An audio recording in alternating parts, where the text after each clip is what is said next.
Hey YouTube. So I wanted to just do a quick discussion, and actually a great opportunity to our very first video together in this capacity. My partner and co-founder Mike Vivada Hello, wanted. all. Hey, yeah. So I wanted to take the time to discuss with you, Mike, an event that you went to, an animal rights march in New York City, um, purported to be the biggest animal rights march in North America. It was a really cool opportunity. We were happy to be there, and I'll just hand the baton to you. Yes, it was August 26th. It was the New York City Animal Rights March. We know it was organized by Rob Banks. Shout out to him. I don't know if he's connected with any organization. And Uh, Lisa Epps too is oh, and Lisa another. Epps. Yeah, both of them. Kudos. Yeah, it was a big march. There was a really big turnout. I think it's encouraging. It's a fun environment. I got to be interviewed for a documentary, which remains nameless to me. But I did do that. I ran into Frank Tufano, I think that was his name, who's not known to me, but is apparently something of an anti-vegan activist or gets into fights with vegans. He was kind of trolling us wearing a Tarzan outfit, loincloth and all, and he had a camera crew there. But the vegans pushed back against him there. So I want to get to that in a moment, but first, because I think that there's like a really important nugget for us all to take away as advocates in that situation with Frank Tufano, but more generally about the march. First, I kind of wanted to see. So your Instagram, you did a really good job at kind of telling the story of the march through our Instagram channel. And what I saw in some of those videos was really a diverse kind of looking movement, and also a lot of different kinds of messages about veganism. And I just wanted to see kind of what your comments might be now about that. We talk about that a lot on our website. Yeah, there's a lot of people under the vegan banner. I see in particular lots of diverse age ranges represented. I see people who've been vegan for decades, and I see very young people there. And there's a pretty fair, I think, if I'm honest about the racial diversity, it is more or less white. But, I ran into a Colombian couple there. I ran into, you know, many people Hmm. there of diverse assortment. But overall, the movement, I think, still does suffer from some of a racial diversity problem. Yeah, and I think that that's good to highlight because a lot of the times when we talk about it, well, in particular when I talk about it on the website, I talk about it in terms of like diversity of thought and diversity of approaches. And I am conscious of the fact that there isn't much diversity of demographics, for a lack of better way of putting it. But I think that if we can highlight the diversity of the demography who was there at the march, even in the marginal amount, I think that we can highlight it and kind of give people some confidence that this is not just like veganism gets truncated in a lot of ways. And one of the ways it gets truncated into being is as just a movement for white privileged people of middle to upper income. And it's not that. It's much more than that. In fact, someone who works for a farm sanctuary in New York City, she works in Newark and in a few other cities in New Jersey to kind of talk about food security and how plant-based diets kind of ensure food stability and security, particularly in inner city communities where there's a majority Black and Brown people. There are people out there in the movement. It's diverse. Unfortunately, it doesn't get represented all the time in those marches, and that's why I'm glad it was captured somewhat in the photos that you took, and even in your commentary here. The other thing I'm curious about was kind of how the movement seemed to the public. I don't know, were people rolling their eyes when people were talking about breaking the cages and setting them free, stuff like that? Yeah, I think it's easy to see us as a spectacle Yeah, that is just kind of silly. I mean, so the whole idea of marches is that okay, we have a lot of people that stand by this idea, therefore you too should stand by this idea. But that second step, it's hard to bring people along with that because if there's anything we know about human beings, it's that large groups of them can be confused about something. So merely the fact that you have a large group of people walking down the street shouting, it doesn't really prove anything to anyone. So that's an open question to me. hmm, How useful are animal rights marches or even marches in general yeah. for the health of a social movement? Are they really breaking down walls for people? Yeah. And I think that that dimension is great because, again, it's something that am very conscious of in my contributions to the website is to talk about the movement and the cause. I'm consistent in that and thinking about the movement as kind of the social manifestation of the cause of veganism. And the movement means a lot of different things. And I think part of the movement can consist of those kinds of demonstrations and really sometimes disruptive campaigns. But then there also is kind of space for other types of expressions of veganism in the movement. And it is, I think, a really valid question and an important question for us to ask about the efficacy of those kinds of marches. And I think one of the ways that we kind of buttressed against that possibility that they might not be effective is we actually had brought some information that we had compiled and produced that kind of has our own voice and really tries to make the case about particularly the environmental and the exploitative aspects of animal exploitation. So we had some things about zoos and aquariums, and we also kind of had like a big, well, not a big, a brochure kind of laying down the groundwork for the relationship between animal agriculture and climate change. And how do you think that those were received, or maybe your general impressions about that material? Yeah, there was a lot of emphasis on the environmental movement. I think that is a really big part of the vegan constituency. We aren't just a movement of people that really love to pet and roll around with their dogs and cats, right? That's how we're often caricatured. But I saw a lot of stuff about the Amazon rainforest and had many discussions about that. I saw people protesting ocean pollution in particular. There was a group, I can't remember their name, but they were particularly perturbed by environmental issues related to the ocean. Hmm. Um, I saw a lot about climate change. I saw a lot of over optimistic promises. You can save the rainforest, you can stop climate change. I think those are important messages that animal agriculture is a part of that mix, but I think we suffer from over optimism and overzealousness Hmm. in general. But overall, the environmental movement, the environmental aspect of veganism is alive and well, which I'm encouraged to see because I think that's the angle that we come from veganism primarily. Yeah, well, and I think that particularly what our approach is kind of really trying to embrace the whole tapestry of veganism. So we talk about a lot of the four pillars, and environmentalism is definitely one of those largest and strongest pillars because there's just this really intense linkage. I'm actually going to be writing an article, hopefully have it done by tomorrow or published sometime early next week, kind of laying out in our own words the environmental case for veganism because I think it's important. We tried to incorporate that into the march.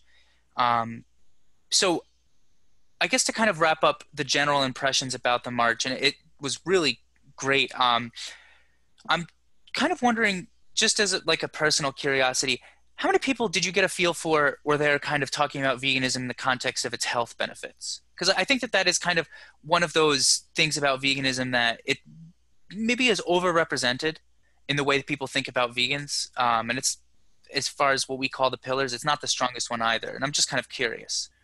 You know, these things are very informal samplings because I didn't That's talk fair. to that many people. That's the But scientific rigor you should come to appreciate about the reason vegan. yeah, but I think both from my informal talkings to people and from based on reading the signs that people were walking around with, I don't think the health aspect was particularly well represented, surprisingly. I see a lot of people talking about suffering and that it matters. I see a lot of people talking about the environment. I don't see people talking so much about the idea that meat consumption or dairy consumption is leading to a public health crisis. Hmm. I don't see so many people claiming that veganism will reverse their diseases. Um, that's actually encouraging from my perspective. Hmm. Although it's not to say that a whole foods plant-based diet doesn't have things to offer in that dimension. Absolutely. I kind of have to say too, I'm more optimistic about that fact, that that was the case. And not to say, of course, there's room in the movement for that discourse on veganism. And of course, it's still the nutritional aspects is still a pillar of what makes veganism a powerful and a positive thing. Um, but my concern is always that it gets overrepresented in the discourse and how veganism gets expressed. I can tell one anecdote related to that, though. We went with our mutual friend who's actually not vegan, Mike Zarbone. Shout out to him for coming, supporting the cause, passing out flyers, Hmm. having conversations with people. He's really into making gains and being like a weightlifter, and he's put on some muscle, and he's making those gains. But he's not vegan at the moment. He did try it out for a year, but he was saying that he did his macronutrient ratios, what in order to achieve his gains, what he needs. He was saying he actually doesn't need so much protein. He gets that very easily, and could do so without meat, and then he needs a lot of carbohydrates. And lo and behold, there's not any carbohydrates in meat, and he's not a dairy guy at all. So he was kind of persuaded from a health perspective that maybe veganism is for him. And he also talked to a couple guys at the march who were buff guys, who are just big, muscular people. And he talked to them and got recommendations on vegan protein, on how to get big. One guy was just saying, just eat a ton. So, that's at least heartening that you can, all sorts of different healthy types of people can meet their goals on a vegan diet. There's something in veganism for everyone. Um, but again, I mean, this is something that we've talked about on our website. It's not it's not a blemish per se on the movement, and I think that there's certainly a valuable place for talking about health and nutrition. Our concern collectively at the Reason Vegan is always that these conversations can sometimes, there might be like a slippery slope of becoming exaggerated and out of context. And various other kind of what I might call epistemic fallacies that give people too much emphasis and hope in the domain of health and nutrition. But again, I mean, like you're suggesting through your anecdote, there's a place for it. It matters. And the whole tapestry of what makes veganism special matters. However, there might be one thing about veganism, and I want to follow up on what you had opened up with about what was his name? Frank Tefano. Frank Tefano. Sometimes the vegan movement gets expressed in ways that might not be so positive. And one of those not so positive ways is when people, what I call truth tell about veganism, and kind of become vitriolic in a not so nice way. And that was kind of my takeaway from you had tried to have a dialogue. I mean, I'll let you tell your own story, but with Frank Tefano, and it kind of got disrupted. Yeah. Frank is coming at this maybe in not an entirely good faith way. I mean, I think he is trolling. He admitted to me, he said, look, I am kind of being a dick. He's coming in here in a loincloth, handing out pamphlets that say why a vegan diet is wrong. And him and his camera crew came up to me and they handed me this pamphlet. And then I said, are you an anti-vegan activist? And he said, no, I just don't think it's practical for everyone to go vegan. And I think that, there's plenty of arable land. And if we do things like grass-fed beef, it'll work out a lot better. And I was just confused at this mismatch between what he was handing me, which was that a vegan diet is wrong, versus what his message was, that a vegan diet is maybe not practical. And I was just kind of poking and prodding at this. And he's the type of guy that kind of is a YouTube debater, in the sense that he's kind of just throwing a lot of arguments at you and talking fast. But that was we were quickly interrupted by someone else who came up to him and started asking him something. And, it got kind of ugly. And he had mentioned to me that the wires to his camera were stamped on by vegans, and that they broke his camera wires, and that he had to file a police report. I was cajoled numerous times, don't even talk to him, don't listen to him, don't even go near that guy. And, I'm the sort of guy who wants to hear everybody out, and in the spirit of open dialogue, let everyone have their say, even if he is being kind of a troll.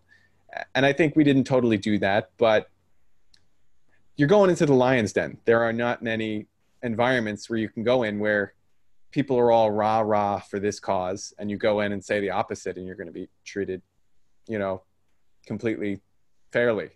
That's sort of the nature of it. It's true. I think that there's definitely part of that. Like, I mean, we can all think of examples in a more partisan political context, how that plays out. How people kind of, you almost have to ask yourself, like, or wonder to yourself, like, they're asking for it, like, to get that kind of pushback, because they're walking into a situation where there's so much energy against what they're representing and Yeah, expressing. But I think that like there is this thing, this phenomenon in veganism, and it's not certainly. it's not so nice. And I think that what is important about this anecdote, there's a few things. So for one, just like you had suggested, even if what he's saying is ridiculous and wrong, we ought to entertain him as providing something legitimate. Unless, I mean, it gets to the point where like you cannot maintain like a Yeah, rational or we should worthwhile discussion. sharpen our own debate skills. Yeah, Uh, absolutely. And I think that like one of the things that that I love about kind of philosophizing and engaging in these kinds of topics, whether it's veganism, politics, or what have you, it's that you have to there's a few different ways that you have to analyze a situation and analyze an argument. And some of that kind of means stripping off your own ego and putting on someone else's thinking cap to some extent and really wondering where they're coming with. I mean, I dabble more frequently than I'd like to admit in lectures by Temple Grandin about humane ways to slaughter an animal and kind of the biological foundations on why sometimes it's arguably amoral or sometimes ethical to slaughter an animal at a certain stage in its life or for certain purposes. These are things that she argues, and she's part of an academic community who argues for things like this, right? But like you try on these things. If we told the public the kinds of things that we talk about, we have a show, a separate show that you will, I'm sure, will hear about, but where we really try to tackle some hard subjects where we have to intentionally put on someone's thinking cap that we disagree with. It's not just important for veganism, it's important for these global concepts. We're in a very weird place in life where we are dealing with many different challenging ideas, but it's incumbent on vegans as advocates and as for people who are representing a really different cause, to hear people out and to not shut people down. This was something that I wrote about very early in our stages of The Reason Vegan, Waka Flocka Flame. A person I don't know of very well, except that he was vegan for some time and he stopped. And he even had said that veganism kind of felt like more of a badge, a way to virtue signal, than to actually express some ethical merit or value. And it kind of felt like a way to condescend to people who are not vegan. And this is something that I feel like not people maybe weren't condescending to him for not being vegan, but I think it sounds like he was being condescended to for other reasons, just for not thinking the way that they think. yeah, that was an important point that you make. We need to not be about purity. I think that Yeah. harms the movement in general. That's what we're looked down upon in general for. That's what the idea of social justice warriors and cancel culture. There's a lot of pushback on those ideas now. Hmm. And we need to not be part of that. We need to rise above it and sort of really just be genuine with Yeah. people. To that end, I do just want to say briefly. So one of the examples I thought of in my head as I was speaking was right. I saw multiple comments just in the last few days about the Burger King Impossible Burgers and people kind of just being, I frankly think it's curmudgeonly, who are commenting saying that it's not vegan to buy or think like Impossible Burgers from Burger King, and it's not even good to advocate or like encourage people who are not vegans to buy Impossible Burgers from Burger King because we're like indirectly propping up this industry, and that's the kind of like purity testing that, however, I won't say however meritorious, because I don't exactly think that these things are meritorious. But I think it's like one of those things I talk about a lot, like right, wrong, or whatever. Like that's just the way it is. And like the way it is that we want people to go vegan. Like I feel like we just want people, or at least we want people to consume fewer animal products. And if that means buying the Impossible Burger from Burger King, who happens to sell like a lot of other things, and sometimes they lie and they have horse meat in their burgers, in which has been found in certain restaurants in the UK. Um, you kind of have to just, from a utilitarian perspective, this is something that you talk about a lot. Um, Distinguishing that, like that, sometimes what can be like stodgy, like deontological veganism versus like what maybe I'm showing my bias in that characterization, but or otherwise like practical utilitarianism. I think as advocates we have to kind of ask ourselves which vegan we want to be, and hopefully, I think it's more valid to become a utilitarian vegan in that respect.